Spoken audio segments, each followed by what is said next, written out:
Okay, so for this, I know this is a linear equation, so it's y equals mx plus b. My y-intercept right here, my b value is -2, so I can cross out b and d because they do not have -2. And now I need to choose if it's 2 over 3 or 3 over 2. So I need 2 good points. These two work. It goes up 2, and then over 3. It's rise over run. My rise is 2, and my run is 3, so that makes my answer letter A. Okay, so for this problem, I'm looking for a slope that is 1/4 greater than the slope of the graph y equals x minus 2. So in this problem right here, the slope is 1 because I could put an invisible 1 in front of 1x.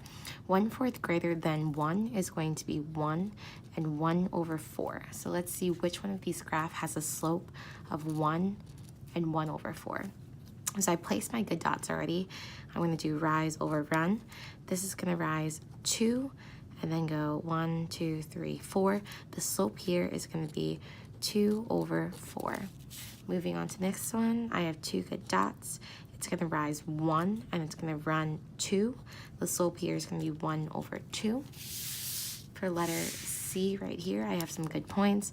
It's going to go up and then over. It's going to go up 1, 2, 3, 4, 5. And it's going to run 1, 2, 3, 4. The slope here is 5 over 4. And then next over here, it rises 1 and it goes over 1, 2, 3. The slope here is 1 over 3. So out of these options, 5 over 4, 1 over 3, 1 over 2, and 2 over 4, which one is the equivalent to 1 and 1/4? This as a mixed fraction is 5 over 4, so the letter answer to this is going to be C. Okay, so using this table, the best way to figure out if it's positive, negative, irrational, or no association is to actually plot it on a graph. So I'm going to take my time, which is my x value, and I put it on an x graph, my y, which is calories, and put it on the y-axis. So let's begin with 4. So I have 4 p.m., it's going to go up to 600 calories. Next, I have 5:30, so in between 5 and 6, 5:30, and it's going to go up to 750 calories. 6:30 right here is going to go up to 700 calories. It's going to line up right here. 5:30 is going to go to 900 calories. 7:30 here is going to go up to 400. 8:30 is going to go to 800. So now I can use these dots to figure out if it's positive, negative, irrational, or none. Well, a positive association is going to go up like this. A negative one is going to go down like that. Irrational, I don't really know what that is. And almost none means that the dots are everywhere. So this best matches letter D, almost none. Okay, so for this, an irrational number is a number that does not repeat, so it's non-repeating, and it's also non-terminating. Those are the two specifications, non-repeating and non-terminating. So 4 pi over pi, these pi's are going to cancel. Pi and pi cancel, and this actually is just going to equal 4. Next, the square root of 6 squared. If I keep the 6 squared, that becomes 36, and the square root of 36 is 6, so that's going to equal 6 there. Next, well, letter D, it is it ends, so it's going to be a rational number, so it's not going to be B's. And then lastly, the square root of 18. I know if I were to do the square root of 18, it's going to fall in between the square root of 16 and the square root of 25, so it is in between 4 and 5. And because it's non-perfect, that is going to be the irrational number. Okay, so when I'm looking at nonlinear functions and equations, these are the rules it has to follow. No x with an exponent, no x in a radical, and no x in the denominator. So let's do process of elimination. For letter A, x is in the numerator, so that is still linear, that's fine, we're gonna get rid of that. X right here is just by itself, that is fine, get rid of that. Right here, x is in the numerator, so that is also fine. But right here, x is in the denominator, and that is one of the rules. This is going to be nonlinear. So in this problem, the question is, what is the meaning of the y-intercept? If I'm looking at the y-intercept, that is y equals mx plus b. The b value is the y-intercept, and you can see there's no x next to it. So the y-intercept right here is 98. What is the meaning of 98? So the easiest thing is, letter A has the number 98, so we can keep it. But right here, it's 94.5. That's not the y-intercept. 3.2 is not the y-intercept. 3.2 is not the y-intercept. So the only answer that really could be it is letter A. Let's go ahead and prove why that's true. So a student who was not absent during the unit should score a score of 98. If they were not absent, then their number of days absent would be 0. And at 0, your number is going to be 98. So that would be the test score that they got. Okay, so this problem is nice and simple, which is the linear graph y equals negative x.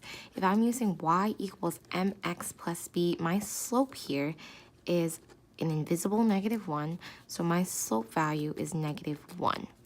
I can get rid of a automatically because this is a positive slope.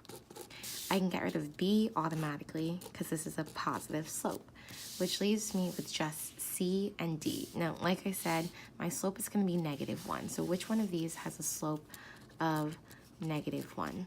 I need 2 good points. So my 2 good points here could be that. My 2 good points could be this one and this one. The slope here, it goes down 1, so -1. The run is 1. So -1 over 1, the slope here is -1. So it's going to be C. But let's double check. Going down here, it is a slope of -2, and then my run is 3. My slope here is -2 over 3. That is not what I'm looking for. My answer is letter C. So if a table is non-linear, it means that it's curved. I know linear lines means that there's a constant rate of change. So which one of these does not have a constant rate of change? So all of these are going 0, 2, 4, 6, 0, 2, 4, 6. All of these are going up by +2. So I know all the x values are constant. These are +2 here, +2 here, +2 here, and +2 here. So the bottom, the y value is really what we're looking at.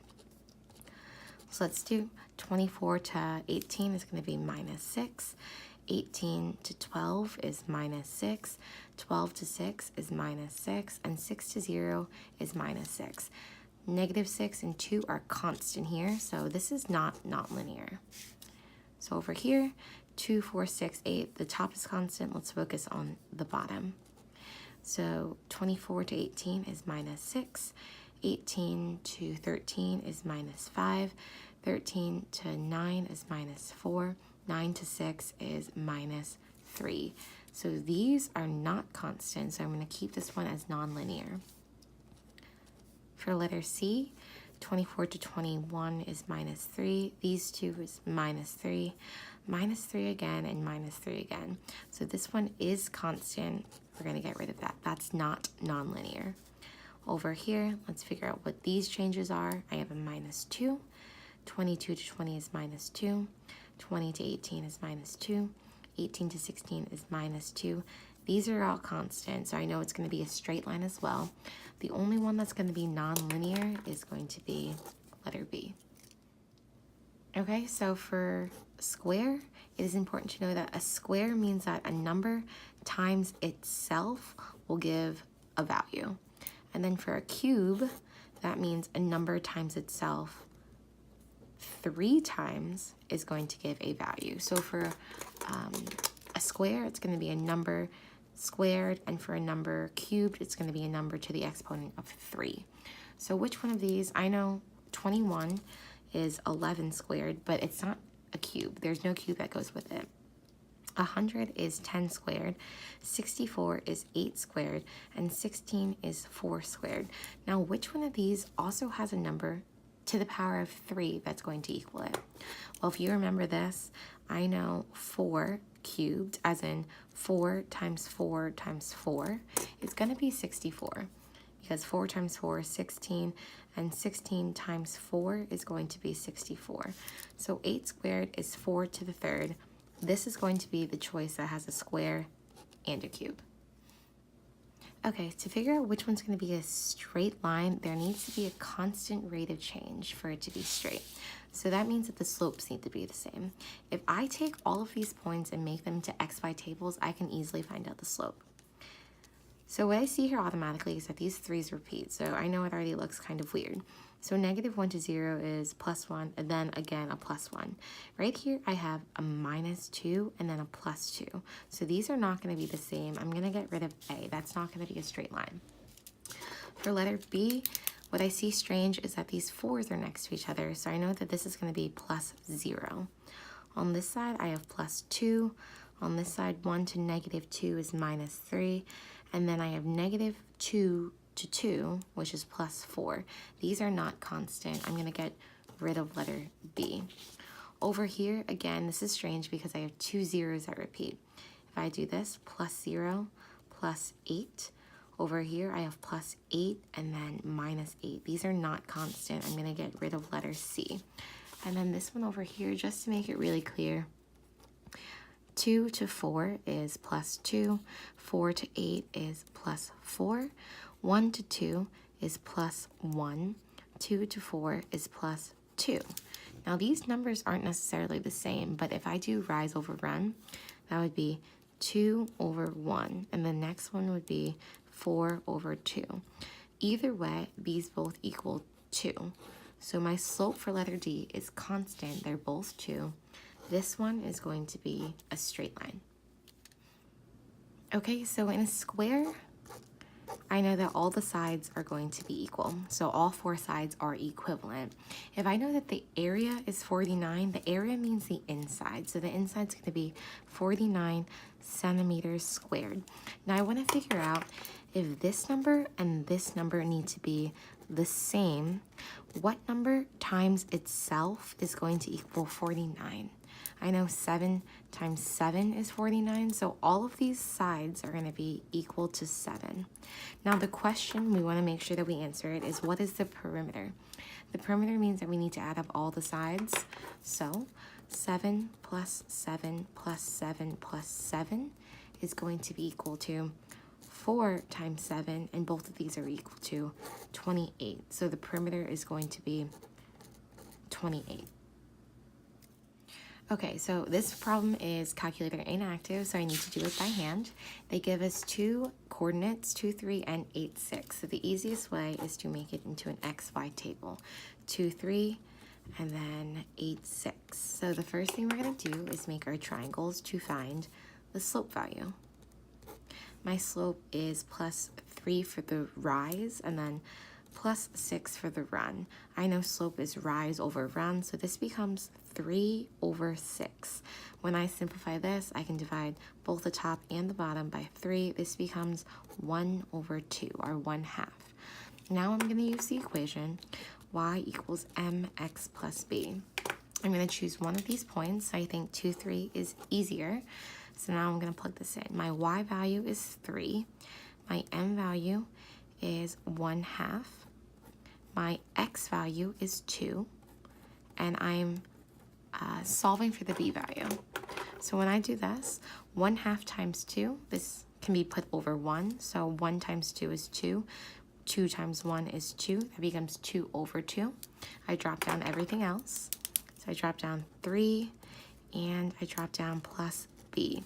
2 over 2 equals 1. So this becomes 3 equals 1 plus b. I subtract 1 from both sides, leaving my b value to be 2. When I put this together, I have my slope of 1/2, my b value of 2. So my equation becomes y equals 1/2 x plus 2. And this problem is actually only looking for what the slope is. So instead of needing this equation, it's only asking for the slope. So that is 1 over 2. That's it. So in this problem, it's actually quite difficult. For all these values, we have to estimate what it's going to be close to. So I have pi right here. If pi is equal to 3.14, we're going to estimate that 3.14 we can round to 3.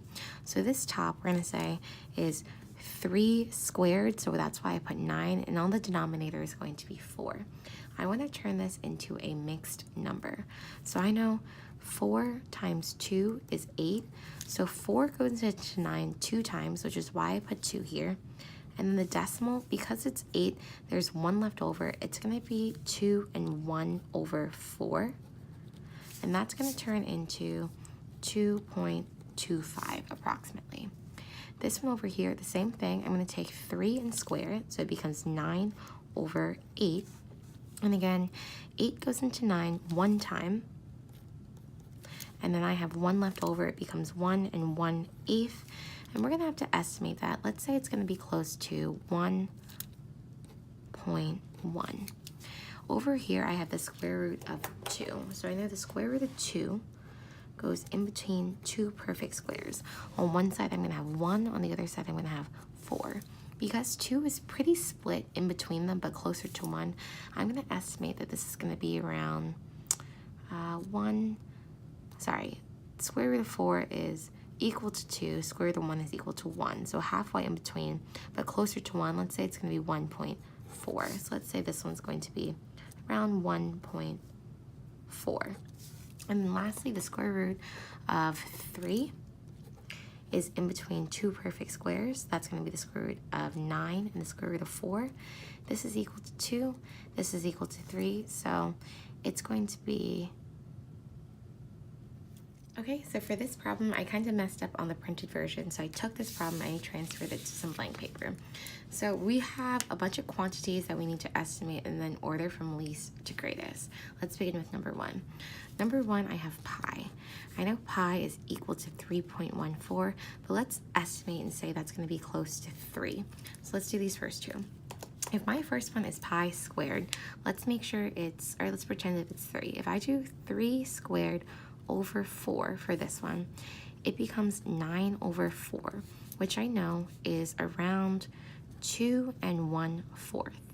If it is 2 and 1/4, we're going to estimate it to be 2 and 0.25. All right, so we did number 1. Number 2, same thing. We're going to do 3 over 2. So this is going to be 9 over 8 once we do that. And then 9 over 8, 8 goes into 9 1 time. What's remaining is 1 over 8. If we estimate that, that's going to be around 1.1. Next, so we finished number 2, is number 3. This one right here, we have the square root of 2. In between what 2 perfect squares is the square root of 2? 1 and 4. Square root of 4 is 2. Square root of 1 is 1. And 2 is halfway in between, but closer to 1. So I'm going to estimate this is going to be around 1.4, perhaps. Down here, I have the square root of 3. So that is also in between 2 perfect squares. That's going to be between also 1 and 4. So square root of 4 is 2. Square root of 1 is 1. But 3 is actually closer to 4, so it's going to be a decimal 1 point something closer to 2. Let's say that's going to be around 1.8. And from there, we're going to take these values and order it from least to greatest. So the smallest one would be 1.1, and then 1.4, and then 1.8, and then 2.25. So let's see. 1.1 is answer number 2. So 2 would go first. 1.4 is answer number 3, so 3 would go second. 1.8 is answer number 4, so that would be 4. And the highest one is number 1, so the order is 2, 3, 4, 1. In your answer key right here, it would be 2, 3, 4, 1. Okay, so it's important to note that this is x to the third, so this is a cube, but we can solve it the same way. X cubed plus 1 equals 9. I'm going to draw my river and begin to solve. So minus 1 on both sides. These cancel. 9 minus 1 is 8. And x to the third equals 8. So we're going to take the cube root of both sides and figure out what times itself 3 times is going to equal 8. I know 2 times 2 times 2 is going to be equal to 8. So my answer is 2. Okay, so it's really important to remember what our perfect squares are. So let's begin with something I know. Maybe 12 squared, which is 144. 13 squared, which is going to be 169. 14 squared, which is 196. 15 squared, which is 225, 16 squared, which is 256. Now I've already reached what I needed to reach, 230. 230 is going to go in between right here. And which number is it closest to? Between 56 and 25, it's closer right here. So what is the positive integer closest to that? It's going to be 15. So because this is a square, we can imagine that these are lines that go out, and that these lines on the top and the bottom are going to be parallel. So this is a little angle right here. So I know it's a small angle. And because this right here is also a small angle, I know that a small angle is going to be congruent or equal to a small angle. So I'm going to set them equal to each other. So on one side, I have 2x plus 15. And on the other side, I have 6x minus 45. I'm going to draw my river and solve. So I want to get the x's on one side. This is the smaller x, so I'm going to subtract 2x from both sides. These cancel. I have 6 minus 2, which is 4x, and then I'm going to bring down everything else. Plus 15 on this side and minus 45 on this side. To get the numbers on one side, I'm going to add 45. These cancel. I bring down my 4x, and on this side, I have 15 plus 45, which is 60. My final step is to divide by 4. X is left on the right side, and 60 divided by 4 is 15. So I know x equals 15, and that was the question, so my answer is just going to be 15. Okay, so this is just solving equations. I'm going to set it up over here so I have more room. So I have 0.25x plus 7 equals, and let's distribute this 4. 4 times x is going to be 4x, and then 4 times negative 2 is negative 8. All right, let's draw my river and solve. To get the x's on one side, I want to pick the smaller x. I'm going to subtract 0.25x from both sides. And this is calculator active, so I can use my calculator. 4 minus 0.25 is 3.5. So on this side, I have 3.75x. I'm going to bring down plus 7, and on this side, minus 8. On both sides, I'm going to add 8 to get the x's by itself. This crosses out. 7 plus 8 is 15 equals 3.75x. My final step is to divide both sides by 3.75.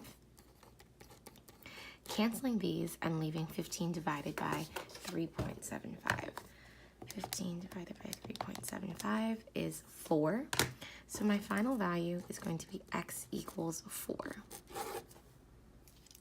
In this problem, it's important to read the question. It's asking what is the rate of change. So it's asking for what the m value is or what the slope is. So to do that, I'm going to take the ordered pairs that they give us and just put it into an xy table so I can read it easier. I have 2, 9, and then I have negative 1, 3. It doesn't really matter what order you put it in. To get from 9 to 3, I'm going to subtract 6, and then from 2 to negative 1, that's also minus 3.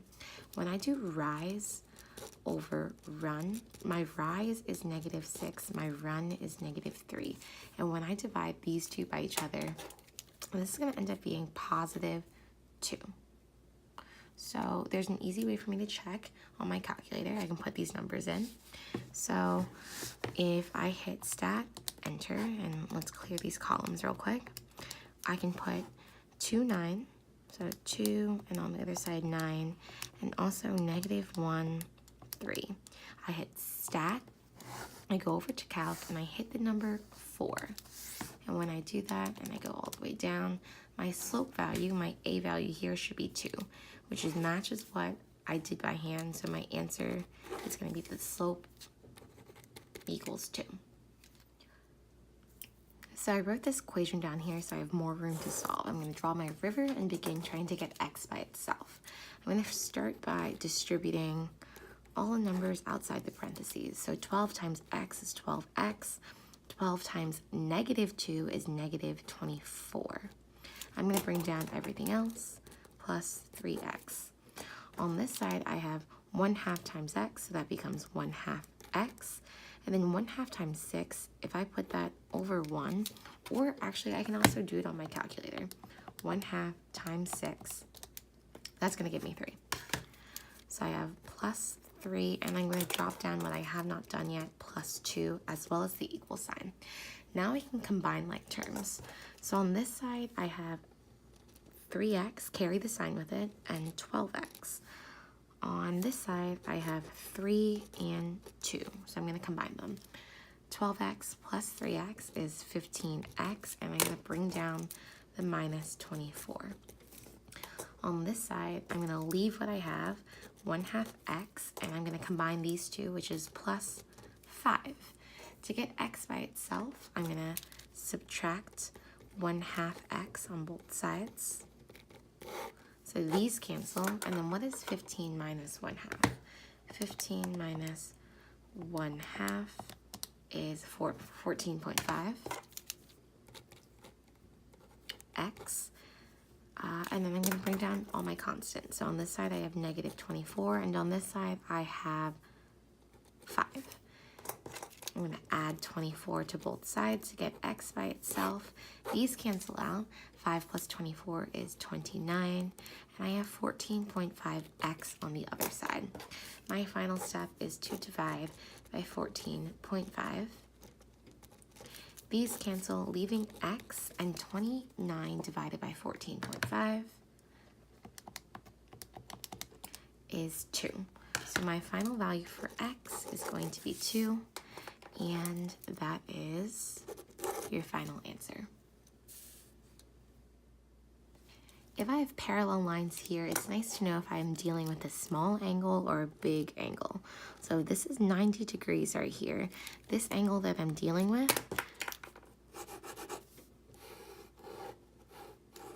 is going to be a big angle. If this is 90 degrees right here, and this is the angle I'm dealing with, that is going to be a small angle. And like I've said before, if I have two big angles, they're going to equal each other. If I have two small angles, they're going to equal each other. But a big and a small angle cannot equal each other because they're different. So when I have a small angle, if I add it to a big angle, it's going to be equal to 180 degrees. So that's what I'm going to set these equal to. I'm going to take my big angle, 2x plus 40, and then I'm going to take my small angle, 3x minus 85, and I'm going to set it equal to, by adding them together, 180. Let me draw my river and solve. So my first thing I'm going to do is I'm going to combine my x's. 2x plus 3x becomes 5x. And then I'm going to do my constants. 40 minus 85. So on my calculator, 40, which is what I have right here, minus 85. That's going to give me negative 45. Minus 45. And I drop down the 180. To get the x by itself, I'm going to add 45 to both sides. And then 180 plus 45 is going to be 225. I drop down my 5x on the opposite side. And my final step is to divide both sides by 5. Canceling these out. And my x value when I do 225 divided by 5 is going to be 45. So x equals 45. Because the question is, what is the value of x? I'm just going to leave that as 45. This is a tough problem. Anytime I see problems with scientific notation and these word problems, I need to figure out if it's a multiplication or division problem. So what it says right here is that 1 light year is 9.46 times 10 to the 12th kilometers long. So 1 light year is 9.46 times 10 to the 12th kilometers long. And then it says we have 150,000 light years. So I don't just have 1 light year, I have 150,000 light years. So is this a multiplication or division? Well, if one of them is this long and I need to have 150,000, this is going to be a multiplication problem. So it's really simple once you do that. I'm just going to use my calculator. I have in parentheses, 9.46 times 10 to the power of 12. And I'm going to put that in parentheses entirely. Now I'm going to multiply it by how many light years there are. So times, in parentheses, 150,000. When I hit enter, I should get 1.419 E18. So what that means is my decimal is 1.419. E means times 10, and the exponent is going to be 18. And that's going to leave me with answer choice C. If I'm looking for J to M, this is J and this is M, this is the side that I'm looking for. I see right here that this is what kind of shape? A right triangle. So if I want to imagine it, this is what I'm looking for. 13, 8, and this is my missing side. Now this is my right angle, then across from it, this is going to be letter C, and then I have A and B. If I'm missing a leg, this is going to be a subtraction Pythagorean theorem problem. So C squared minus A squared equals B squared, and then I'm going to plug in the values. C squared is 13 squared minus A squared, 8 squared equals B squared. And when I do this on my calculator, 13 squared minus 8 squared, I get 105. So on this side, I have 105 equals B squared. Now this is the important step. I need to square root to get my final answer. So when I do that, the square root of 105 is going to be equal to 10.2. So when I look at my answer choices, letter B is going to be the closest. Okay, so in this problem, there's no obvious answer. If I were to draw a line going through this, yeah, that would look great, but all these choices are really close together. So my y-intercepts are 10, 65, and 35. So that's all within kind of this range. Now my line of best fit, all of those are pretty spot on. So what I'm gonna do is I'm gonna make a table out of all those points to get as specific as possible. So x, y, and now I'm just gonna estimate the points. So this is halfway between 0 and 10, that's gonna be 5, and it goes up to 50. My next point, 10, and then it's halfway between 50 and 100, that's gonna be 75. Right here is gonna be 15, and it goes up to halfway between 100 and 150 is 125. Next, 20, 100. 25, 150. 30, 125. 35, 200. 40, 175. And then 50, 250. So using this, I'm going to find the line to best fit on my calculator. So in order to do that, I'm going to hit Stat right here, and then Edit. I'm going to clear out these, and I'm going to put in all my values from my table.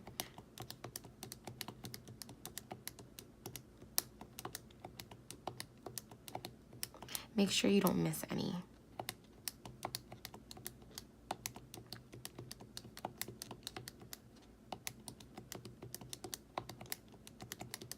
Okay, and if my numbers line up, that means I did the same amount in X and Y, which is great. I'm gonna hit Stat again, I'm gonna go over to Calc, and I'm gonna go down to 4. When I do that, I have these numbers for my equation. So my y equals mx plus b, y equals 4x, and then a y-intercept of plus 36. So which one is going to be closest to that? Well, I can get rid of A and B because the slopes are not 4, and then taking a look between 5 and 35, 35 is going to be closer to 36. My answer is going to be letter D. So this is really important. Which one is a function? A function means that it passes the vertical line test, which means if I have a function like this, for example, if it passes the vertical line test, it's only going to hit the function one time. And that means that x cannot repeat. So in these ordered pairs, I'm looking for x not repeating.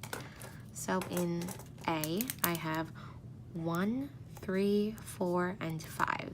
That doesn't repeat, so I'm going to keep it. Next, I have 2 and 2. That repeats, so I've got to get rid of it. Over here, I have 2, 4, 6, and 2. This 2 and this 2 repeat. I have to get rid of it. 6, 4, 6, 8. The 6's repeat. I have to get rid of this. So x can't repeat because on a vertical line, it'd be on the same vertical line. So it wouldn't just be one time. That's why a is going to be a function of x. We have to know that we are looking at time versus distance. So it's important to say that when time and distance, when it's flatlining like that, if distance is not changing, so if distance is not changing, for example, here, or here, or here, or here, that means that she's stopped. So at all of these, she's stopped if distance is not changing. Okay, so going through, Carly went for a walk and then a jog. She started walking, so that means she's moving. So she's not stopped here. So we're gonna get rid of letter A because she's not stopped in the beginning. Next, after a few minutes, she began jogging at a faster rate. So if she's jogging and she goes at a faster rate, this is gonna be steeper. So which one of those has that? Well, after she jogs here, she stops, so that can't be it. After she jogs here, she stops, so that can't be it. So it looks like the only answer could be D, but let's make sure it makes sense. Carly then got tired and slowed down. So she slowed down, she's still moving, but it's going at a less steep rate. So if there's this, if this is her jogging and walking, letter D seems to make the most sense. So right here it says point P is the midpoint of JK. So this is halfway through. PK is 4 units long. So if this is 4 units, it's also going to be 4 units on this side. And then PQ is 2. So if this is halfway, it means that this triangle, PKQ, is going to be very similar to the one below it, PQL. It's asking for what the perimeter is. So let's use the perimeter on the top to see if we can figure out what it's going to be. This is a right triangle. So I have C on this side, A on this side, and B on this side. So I'm going to do subtraction to find the missing leg. So it's going to be 4 squared minus 2 squared equals A squared. And when I do that on my calculator, 4 squared minus 2 squared equals 12. So 12 equals A squared, and then I have to do the square root to get my value for A. So square root of 12 is 3.46. So A equals 3.46. So to find the perimeter, I'm going to add this together with this and this. So 3.46 plus my other side, which is 4. Plus my base, which is 2, and I'm going to get 9.46. So the perimeter of this triangle was going to be 9.46, and assuming this triangle and this triangle are the same, it's going to be letter B. So we are comparing two things. We're comparing a car company with a second car rental company. So I need to set up 2 equations. So company 1 and company 2. Now, when I take a look, I have always said that this word per or every means slope because it's the rate. But what happens if both of them say per or every? You need to take a look at the question. The question says, what is the number of miles? So miles is the thing changing. So miles needs to have the X next to it. So let's see, for company number 1, it charges $34 per day. So I have $34 per day, and then 50 cents for every mile. That's the key word right there, mile. Miles changing. So that's plus 0.50x. So for company 2, it's 20 per day. I know it says per, and that usually means slope, but miles is what's changing, and it says 0.75 for every mile. So the 0.75 has to go with x.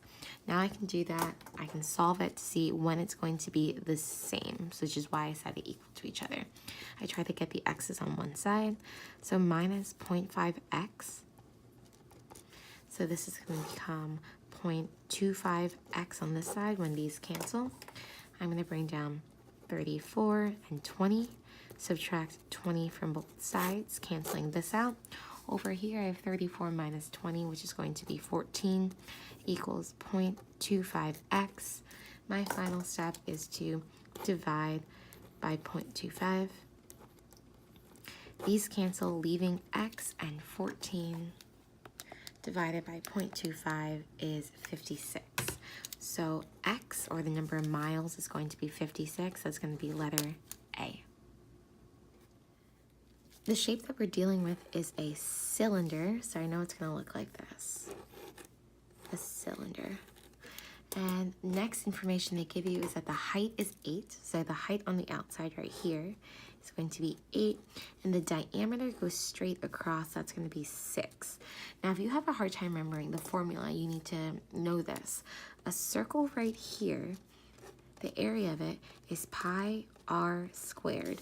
Now, it's a circle plus the height.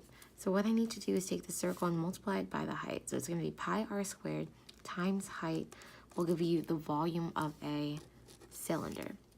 I'm going to plug in some values. I have pi, and then radius. This is diameter, it's not radius. In order to get radius, I need to divide this in half. So it's 6 divided by 2, which is 3. I keep the square. My height is 8. So what is that going to be in volume? Pi 3 squared times 8. It's going to give me 226 equals the volume. Letter B is the best choice. Dilation means to get bigger or smaller, and when I have 1/2, I know it's going to be getting smaller by 1/2. What I want to do is set up the pre-image and the image. I have 3 points because it's a triangle, so let's begin with L, M, and N. L is -3, 4. M is 3, 4. And N is 3, 1. Now I'm going to take all of these numbers and multiply it by a scale factor of 1/2. So let's begin with this. -3, 4. And 1/2 is 0.5. So -3 times 0.5 is 1.5. So L prime is going to be -1.5. 4 times 0.5 is 2. Next, I have 3 and 4. So M prime. And then next I'll do N prime. So for M prime, 3 times 0.5 is 1.5. 4 times 0.5 is 2. 3 times 0.5 is 1.5, and 1 times 0.5 is 0.5. Now, which one of these matches my image?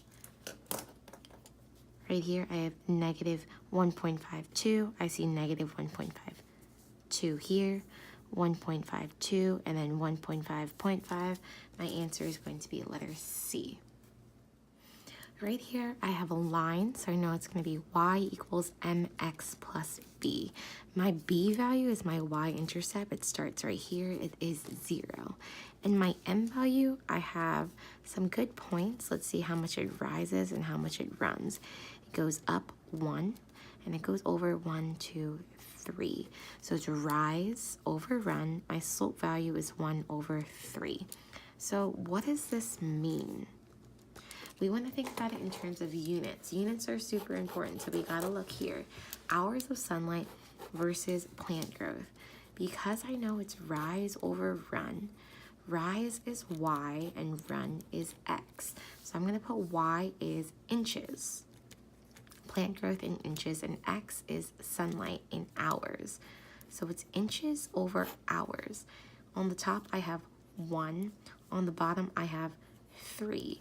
So which one of these means 1 inch in every 3 hours? My easiest thing is, because I know my numbers are 1 and 3, I have 1 and 3 and 1 and 3. I can get rid of A and B because they deal with this number 2, which is irrelevant. 1 inch, 3 hours. So right here I have 1 inch in 3 hours. A plant grows 1 inch for every 3 hours of sunlight it receives. That is going to be my best choice.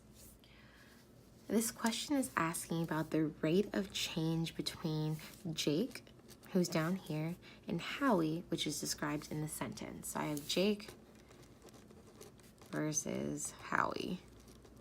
And because I'm looking for the rate of change, I know that means that I'm looking at slope. So let's do Jake first. Jake is going up every hour by +1, and on this side, 84 to 91 is +7, 91 to 98 is +7. Rise over run. So Jake has a rate of change of 7/1, which is equal to 7. Over here, it says Howie increases test score 6 points for each. Each means slope, and 6 is what his slope is going to be. So if Jake has 6 and Howie has, if Jake has 7 and Howie has 6, which one describes their rate of change? Jake has increased 1 point more than Howie's test scores for each hour study. Well, the difference is 1, so we're going to keep that. Because the difference is 1, I can get rid of B and D. It's not going to be 3. Howie's test scores increased by 1 more than Jake's test scores for each hour study. Because Jake is more than Howie, letter A is going to be correct. There are 2 right triangles here. In order to get to this dotted line, I need to do this first right triangle. So across from here is going to be the hypotenuse, making this A and this B for the legs. To solve for C, it's an addition problem, so 8 squared plus 6 squared equals C squared. When I do that on my calculator, 8 squared plus 6 squared is 100, and the square root of 100 is 10. So 100 equals C squared, and my last step is to take the square root. So C equals 10, so that goes right here. Now once I have that, I can do this triangle right here. So if I redraw that, the top value is 10, and on the side, since it's a rectangle, it has to be 5 on both sides. And again, I have A, B, and I'm solving for C, which is the hypotenuse. So again, it's going to be addition. 10 squared plus 5 squared equals C squared. When I do that on my calculator, 10 squared plus 5 squared is 125. And then my last step, 125 is obviously not my answer. I need to take the square root. And it's going to be 11.2. So right here is 11.2, and the closest answer is going to be letter B. Okay, so this is a very complicated problem, so let's take it one step at a time. Of the students in math club, so I'm looking in this column in math club. Of these students, 67% are not in literature club. So non-literature club, this number is 67%. So to figure out how many people are in math club, I'm going to put T as total. If 67 over 100, or 67%, is equal to 16 over the total, I can figure out what the total number of people in math club is. I'll do this by cross multiplying. So I'll do 100 times 16 divided by 67 to give me my T value. So when I do that, 100 times 16 and then divided by 67, 23.8, that's going to round up to 24. So this is going to equal 24. So I know that there are going to be 24 people total in math club. If there are 16 people not in literature and 24 people total, I'm going to do 24 minus 16 to get 8, and my X value up here is going to be 8%. Or sorry, 8 people. So I can double check that. If I do 16 divided by 24, the total, it gives me 6.6. So that's 67%. And if I do 8 divided by 24, that gives me 33%. And these two will add up to equal 100%. So that's true in this category. In not in math club, I'm also trying to find the total here. So of the students not in math club in this category, 78% are not in literature club. So not in literature club, this Y value is 78%. And if it has to add up to equal 100%, then I can do 100 minus 78 to equal 22, and the top has to be 22%. So I can do the same thing here. I have 22 over 100 for 22%, and that's going to equal 4 over my total if I want to find it. And I'm going to do the same thing. I'm going to cross multiply. So 4 times 100 divided by 22 is going to get my t value here. 4 times 100 divided by 22 is 18.18, so that's going to round down to just 18 flat. So right here I have my total is 18, and 4 plus something is going to give me 18. So 4 plus 14 is going to give me 18, so my y value is going to be 14. I go back and I read the problem was the value of x plus y. My x value right here is 8. My y value right here is 14. So when I add them together, 8 plus 14, I'm going to get 22. So A is going to be my answer. In this problem, I don't have graph paper, so I kind of just sketched my own. I'm going to plot x, which is 1, 1. So go over 1, up 1. This is x. I have y, 1, 1, 2, 3, up 5, 1, 2, 3, 4, 5. Y, remember we walk and then take the elevator. 5, 1, 1, 2, 3, 4, 5, and then up 1 is going to be z. So I form a triangle. Now, when I rotate it 180 degrees, that is 2 turns. About the origin, you can forget that. That just means around the center. So 2 turns, and I'm looking for y prime. So I'm looking at this value right here. So 2 turns, 1, 2. So I'm still looking at this graph, and now I can ignore the numbers. I know on this side, x is going to be negative, and on this side, y is also going to be negative. So I'm looking right here. What is the value of this point? So I go 1, 2, 3. Well, I know that's going to be negative 3. And then if I go down 5, 1, 2, 3, 4, 5, where it lines up, that's going to be negative 5. So negative 3, negative 5 is my answer. And when I see my choices, letter B is going to match up. Which function has the same slope? So let's figure out what the slope is in this graphed picture.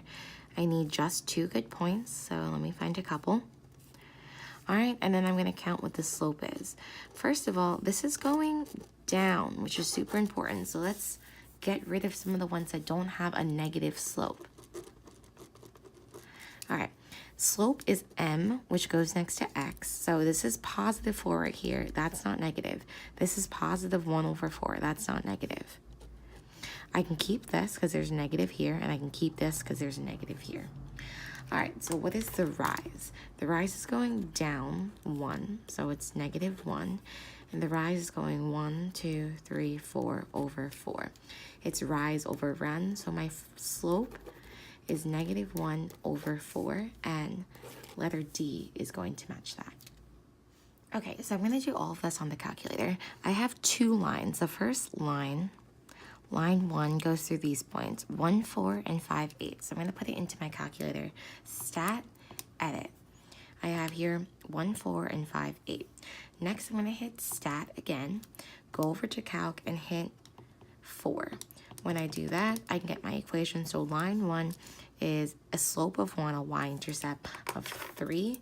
My equation is y equals 1x plus 3. I'm going to move on to my second line.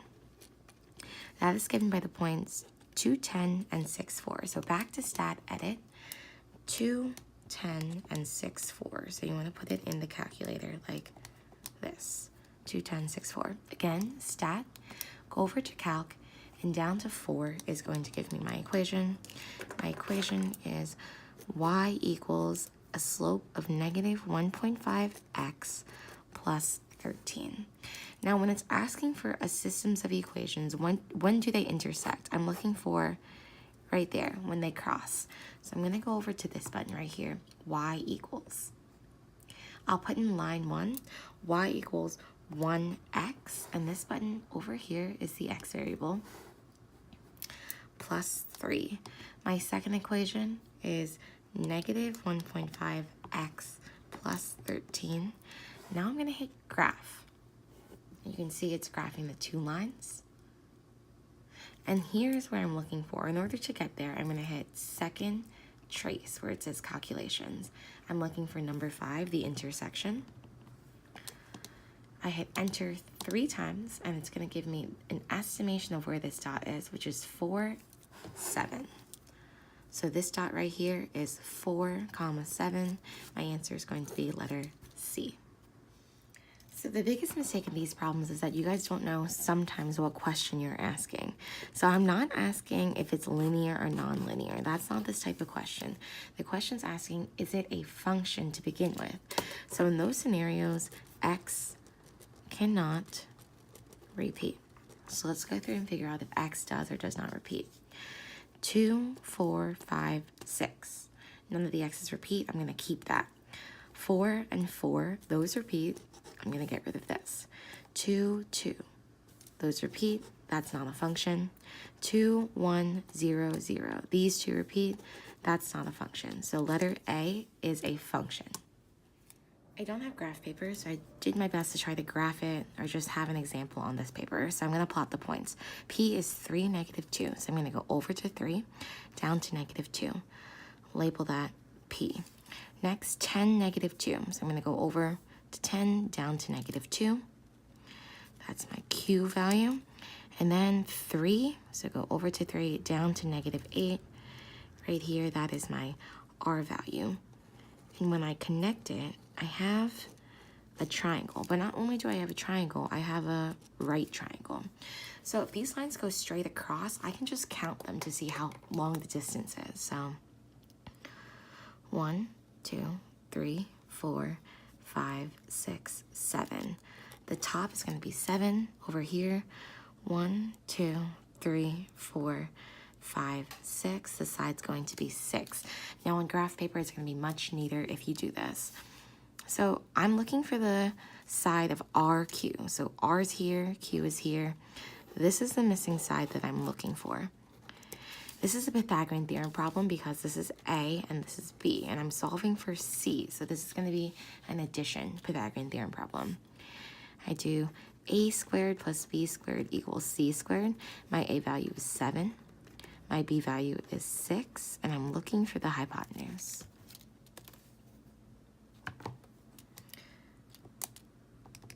So 7 squared plus 6 squared.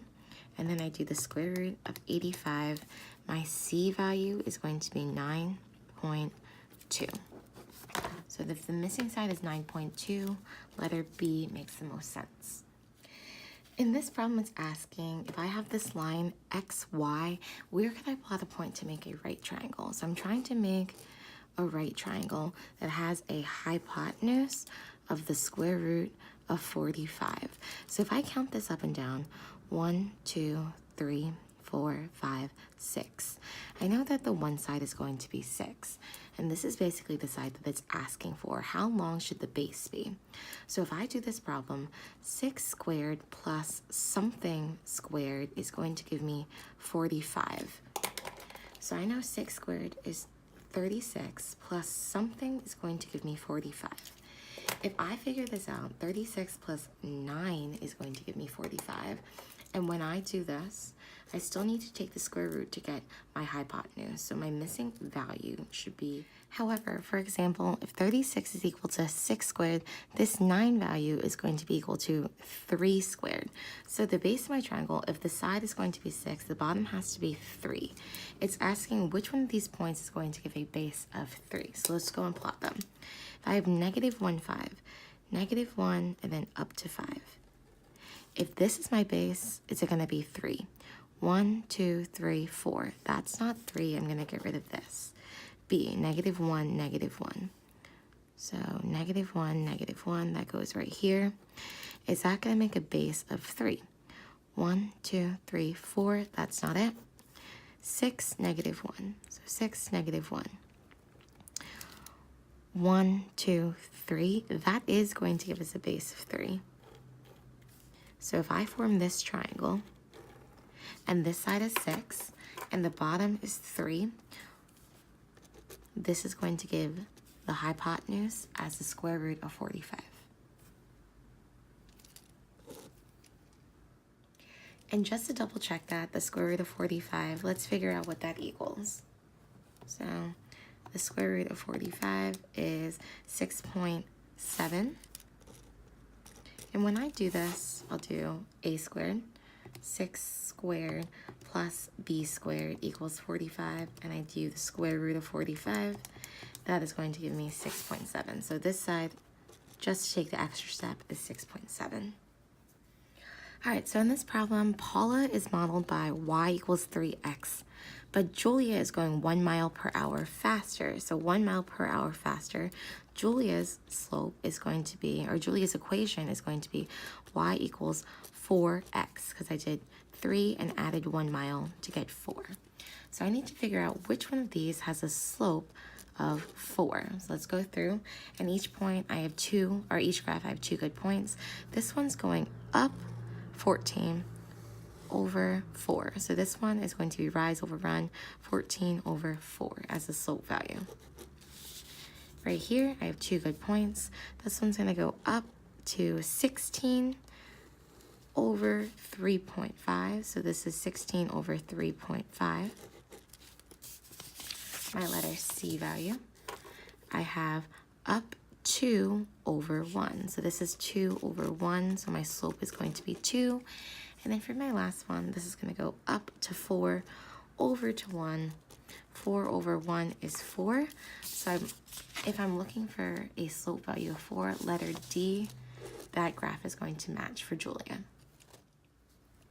In this problem, I have a sphere with a diameter goes straight across, of 6. So if the diameter goes straight across, I only want half of it as the radius. So half of 6 is going to give me a radius of 3, and then I'm going to use the equation that they give us plugging in this number. So I have 4 over 3 times pi times the radius of 3 to the power of 3. Remember, this is important. A lot of people mistake and put an exponent of 2. All right, so 4 over 3 should go in parentheses. I have pi radius of 3 to the power of 3. That's going to give me 113.1. And now I need to figure out which one of these is equivalent to 113.1. So there are 2 ways to do it. I could go through 8 pi.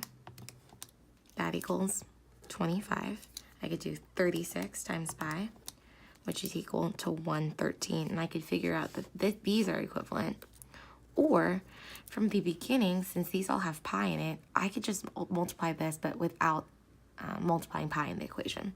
So if I wanted to do that, I could do 4 over 3 times 3 to the power of 3 and ignore this pi. So I get 36, which I know is going to be 36 pi. When it comes to a line of best fit, if I have a whole bunch of data points like this, I want my line of best fit to split them evenly. So I want them to split, so half the dots are on the top and half the dots are on the bottom. Over here, I can already tell my line of best fit.